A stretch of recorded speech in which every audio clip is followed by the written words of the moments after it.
Thérèse Requin, suivie d'un mariage d'amour, texte intégral. Chapitre 7. Dès le commencement, les amants trouvèrent leur liaison nécessaire, fatale, toute naturelle. À leur première entrevue, ils se tutoyèrent, ils s'embrassèrent, sans embarras, sans rougeur, comme si leur intimité eût daté de plusieurs années. Ils vivaient à leur aise dans leur situation nouvelle, avec une tranquillité, une impudence parfaite. Ils fixèrent leur rendez-vous. Thérèse ne pouvant sortir, il fut décidé que Laurent viendrait. La jeune femme lui expliqua d'une voix nette et assurée le moyen qu'elle avait trouvé. L'entrevue aurait lieu dans la chambre des époux. L'amant passerait par l'allée qui donnait sur le passage, et Thérèse lui ouvrirait la porte de l'escalier. Pendant ce temps, Camille serait à son bureau, Madame Raquin en bas dans la boutique. C'était là des coups d'audace qui devaient réussir. Laurent accepta. Il avait dans sa prudence une sorte de témérité brutale, la témérité d'un homme qui a de gros poings. L'air grave et calme de sa maîtresse l'engagea à venir goûter d'une passion si ardemment offerte. Il choisit un prétexte. Il obtient de son chef un congé de 2 heures. Il accourut au passage du Pont-Neuf. Dès l'entrée du passage, il éprouva des voluptés cuisantes. La marchande de bijoux faux était assise juste en face de la porte de l'allée. Il lui fallut attendre qu'elle fût occupée, qu'une jeune ouvrière vint acheter une bague ou des boucles d'oreilles de cuivre. Alors, rapidement, il entra dans l'allée. Il monta l'escalier étroit et obscur en s'appuyant au mur gras d'humidité. Ses pieds heurtaient les marches de pierre. Au bruit de chaque heurte, il sentait une brûlure qui lui traversait la poitrine. Une porte s'ouvrit, sur le seuil, au milieu d'une lueur blanche. Il vit Thérèse, en camisole, en jupon, toute éclatante. Les cheveux fortement noués derrière la tête. Elle ferma la porte, elle se pendit à son cou. Il s'échappait d'elle une odeur tiède, une odeur de linge blanc et de chair fraîchement lavée. Laurent, étonné, trouva sa maîtresse belle. Il n'avait jamais vu cette femme. Thérèse, souple et forte, le serrait, renversant la tête en arrière, et, sur son visage, couraient des lumières ardentes, des sourires passionnés. Cette face d'amante s'était comme transfigurée. Elle avait un air fou et caressant, les lèvres humides, les yeux luisants. Elle rayonnait. La jeune femme, tordue et ondoyante, était belle d'une beauté étrange, toute d'emportement. On ne dit que sa figure venait de s'éclairer en dedans, que des flammes s'échappaient de sa chair. Et, autour d'elle, son sang qui brûlait, ses nerfs qui se tendaient, jetaient ainsi ses effluves chauds d'un air pénétrant et acre.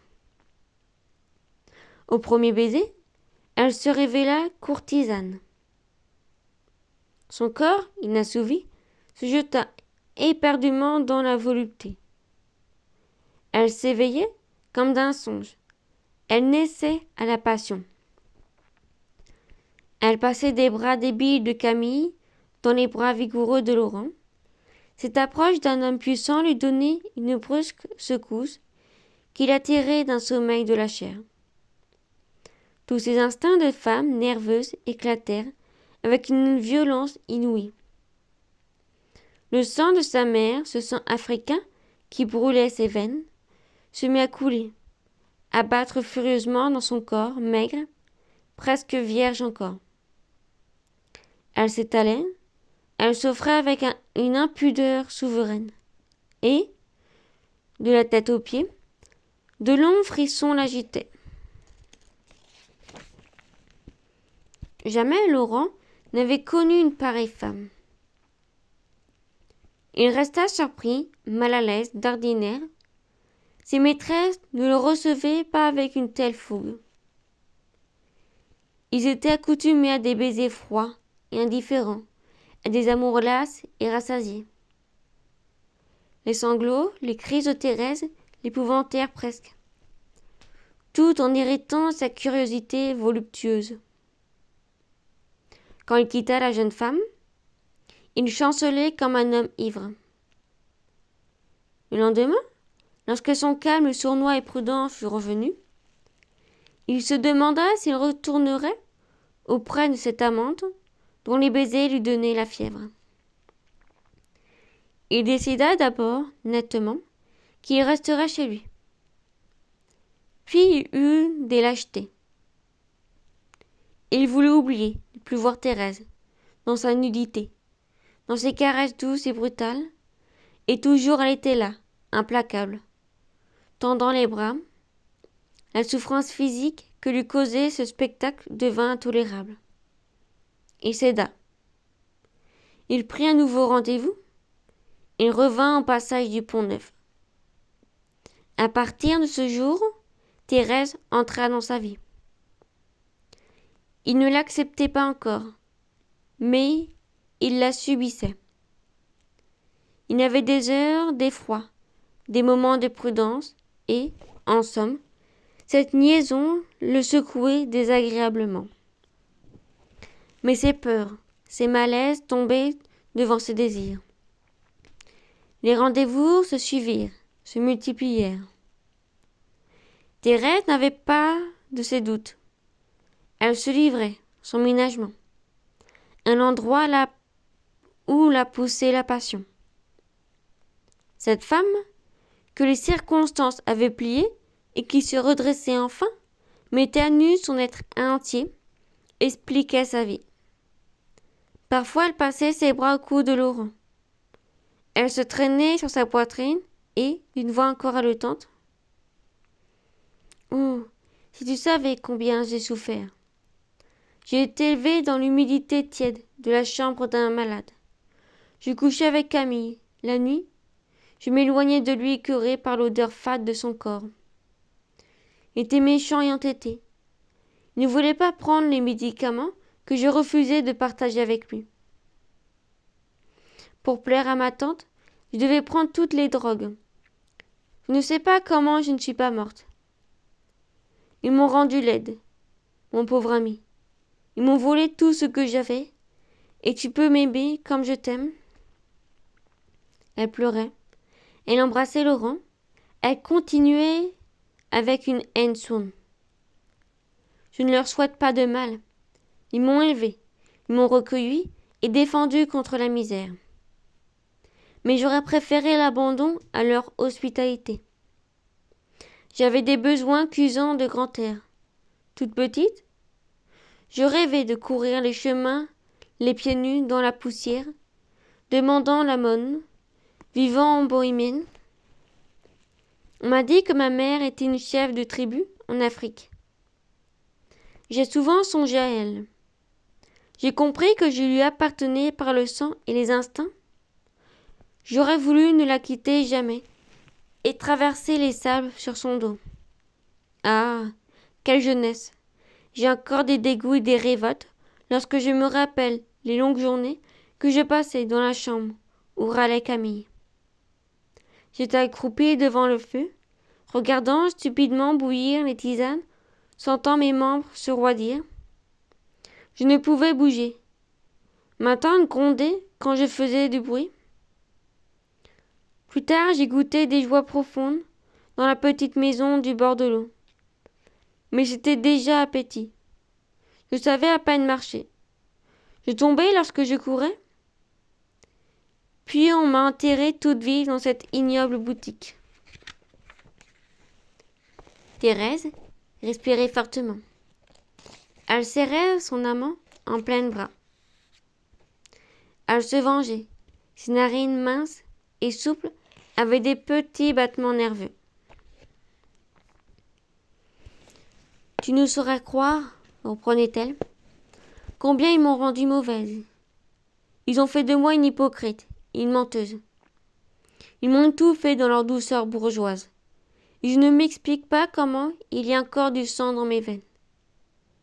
J'ai baissé les yeux. J'ai eu comme eux un visage morne et imbécile. J'ai mené leur vie morte. Quand tu m'as vue, n'est-ce pas? J'avais l'air d'une bête. J'étais grave, écrasée, abrutie. Je n'espérais plus en rien. Je songeais à me jeter un jour dans la Seine. Mais avant cet affaissement, que de nuits de colère. Là-bas, à Vernon, dans ma chambre froide, je mordais mon oreiller pour étouffer mes cris. Je me battais, je me traitais de lâche. Mon sang me brûlait, et je me serrais, déchirais le corps. À 2 reprises, j'ai voulu fuir, aller devant moi au soleil. Le courage m'a manqué. Ils avaient fait de moi une brute docile, avec leur bienveillance molle, leur tendresse écœurante. Alors j'ai menti toujours. Je suis restée là, toute douce, toute silencieuse, rêvant de frapper et de mordre. La jeune femme s'arrêtait, essuyant ses lèvres humides sur le cou de Laurent. Elle ajoutait, après un silence, « Je ne sais plus pourquoi j'ai consenti à épouser Camille. Je n'ai pas protesté. Par une sorte d'insouciance dédaigneuse, cet enfant me faisait pitié. Lorsque je jouais avec lui, je sentais mes doigts s'enfoncer en ses membres, comme dans de l'argile. Je l'ai pris parce que ma tante me l'offrait, que je comptais ne jamais me gêner pour lui. Et j'ai retrouvé dans mon mari le petit garçon souffrant avec lequel j'avais déjà couché à 6 ans. Il était aussi frêle, aussi plaintif. Il avait toujours cette odeur fade d'enfant malade qui me répugnait tant jadis. Je te dis tout cela pour que tu ne sois pas jaloux. Une sorte de dégoût me montait à la gorge. Je me rappelais les drogues que j'avais bues, et je m'écartais. Je passais des nuits terribles. Mais toi. Et Thérèse se redressait, se pliait en arrière, les doigts pris dans les mains épaisses de Laurent, regardant ses larges épaules, son cou énorme. Toi, je t'aime. Je t'ai aimé le jour où Camille t'a poussé dans la boutique. Tu ne m'estimes peut-être pas, parce que je me suis livrée tout entière en une fois. Vrai. Je ne sais comment cela est arrivé. Je suis fière, je suis emportée. J'aurais voulu te battre le premier jour où tu m'as embrassée et jeté par terre en cette chambre. J'ignore comment je t'aimais. Je te haïssais plutôt. Ta vue m'irritait, me faisait souffrir. Lorsque tu étais là, mes nerfs se tendaient et se rompre, ma tête se vidait, je voyais rouge. Oh, que j'ai souffert. Et je cherchais cette souffrance. J'attendais ta venue. Je tournais autour de ta chaise pour marcher dans ton haleine, pour traîner mes vêtements le long des tiens. Il me semblait que ton sang me jetait des bouffées de chaleur au passage.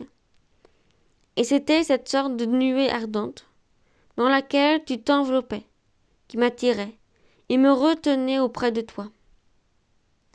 Malgré mes sourdes révoltes, tu te souviens, quand tu peignais ici, une force fatale me ramenait à ton côté. Je respirais ton air avec des délices cruels. Je comprenais que je paraissais quêter des baisers. J'avais honte de mon esclavage. Je sentais que j'allais tomber si tu me touchais. Mais je cédais à ma lâcheté. Je grelottais de froid en attendant que tu voulusses bien me prendre dans tes bras. Alors Thérèse se taisait frémissant, comme orgueilleuse et vengée. Elle tenait Laurent, ivre sur sa poitrine, et dans la chambre nue et glaciale se passaient des scènes de passion ardente, d'une brutalité sinistre. Chaque nouveau rendez-vous amenait des crises plus fougueuses. La jeune femme semblait se plaire à l'audace et à l'imprudence. Elle n'avait pas une hésitation, pas une peur. Elle se jetait dans l'adultère avec une sorte de franchise énergique, bravant le péril, mettant une sorte de vanité à le braver. Quand son amant devait venir, pour toute précaution, elle prévenait sa tante qu'elle montait se reposer. Et, quand il était là, elle marchait, parlait, agissait carrément, sans songer jamais à éviter le bruit. Parfois, dans les commencements, Laurent s'effrayait. « Bon Dieu !» dit-il tout bas à Thérèse. « Ne fais donc pas trop de tapage, Madame Raquin va monter. »« Bah, répondit-elle en riant, tu trembles toujours ? Elle est clouée derrière son comptoir. Que veux-tu qu'elle vienne faire ici ? Elle aurait trop peur qu'on ne la volât. Puis après tout, elle monte, si elle veut. Tu te cacheras. Je me moque d'elle. Je t'aime. » Ces paroles ne rassurèrent guère Laurent. La passion n'avait pas encore endormi sa prudence sournoise de paysan. Bientôt, cependant, l'habitude lui fit accepter, sans trop de terreur, les hardises de ces rendez-vous, donnés en plein jour dans la chambre de Camille, à 2 pas de la vieille messière. Sa maîtresse lui répétait que le danger épargne ceux qui l'affrontent en face, et elle avait raison. Jamais les amants n'auraient pu trouver un lieu plus sûr que cette pièce, où personne ne serait venu les chercher. Ils y contentaient leur amour dans une tranquillité incroyable. Un jour pourtant, Madame Raquin monta, craignant que sa nièce se fût malade. Il y avait près de 3 heures que la jeune femme était en haut. Elle poussait l'audace jusqu'à ne pas fermer au verrou la porte de la chambre qui donnait dans la salle à manger. Lorsque Laurent entendit les pas lourds de la vieille mercière montant l'escalier de bois, il se troubla. Il chercha fiévreusement son gilet, son chapeau. Thérèse se mit à rire de la singulière mine qu'il faisait. Elle lui prit le bras avec force et courba un pied du lit, dans un coin. Il lui dit d'une voix basse et calme : « Tiens-toi là, ne remue pas. » Elle jeta sur lui les vêtements d'homme qui traînaient et étendit sur le tout un jupon blanc qu'elle avait retiré. Elle fit ces choses avec ses gestes lestes et précis, sans rien perdre de sa tranquillité. Puis elle se coucha, échevelée, demi-nue, encore rouge et frissonnante. Madame Raquin ouvrit doucement la porte et s'approcha de lui en étouffant le bruit de ses pas. La jeune femme feignit de dormir. Laurent suait sous le jupon blanc. « Thérèse ?» demanda la mercière avec sollicitude. « Es-tu malade, ma fille ?» Thérèse ouvrit les yeux, bâilla, se retourna et répondit d'une voix dolente qu'elle avait une migraine atroce. Elle supplia sa tante de la laisser dormir. La vieille dame s'en alla comme elle était venue, sans faire de bruit. Les 2 amants rirent en silence, s'embrassèrent avec une violence passionnée. « Tu vois bien, dit Thérèse, triomphante, que nous ne craignons rien ici. Tous ces gens-là sont aveugles. Ils n'aiment pas. » Un autre jour, la jeune femme eut une idée bizarre. Parfois, elle était comme folle et délirait. Le chat tigré, François, était assis sur son derrière, au beau milieu de la chambre. Grave, immobile, il regardait ses yeux ronds les 2 amants. Il semblait les examiner avec soin, sans cligner des paupières, perdu dans une sorte d'extase diabolique. « Regarde donc, François, dit Thérèse à Laurent. On dirait qu'il va ce soir tout conter à Camille. Dis, ce serait drôle. s'il se mettait à parler dans la boutique un de ces jours. Et il sait de belles histoires sur notre compte. Cette idée que François pourrait parler amusa singulièrement la jeune femme. Laurent regarda les grands yeux verts du chat et sentit un frisson lui courir sur la peau. « Voici comment il ferait, reprit Thérèse. Il se mettrait debout et, me montrant d'une patte, te montrant de l'autre, il s'écrierait. Monsieur et madame s'embrassèrent très fort dans la chambre. Ils ne se sont pas méfiés de moi. Mais comme leur amour criminel me dégoûte, je vous prie de les faire mettre en prison tous les deux. Ils ne troubleront plus mes siestes. Thérèse plaisantait comme un enfant.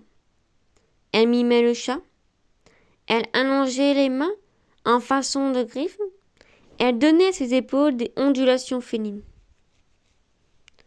François, gardant une immobilité de pierre, la contemplait toujours. Ses yeux, seuls, paraissaient vivants. Il y avait dans les coins de sa gueule 2 plis profonds qui faisaient éclater de rire cette tête d'animal empaillé. Laurent se sentait froid aux os. Il trouva ridicule la plaisanterie de Thérèse. Il se leva et mit le chat à la porte. En réalité, il avait peur. Sa maîtresse ne le possédait pas encore entièrement. Il restait au fond de lui un peu de ce malaise qu'il avait éprouvé sous les premiers baisers de la jeune femme.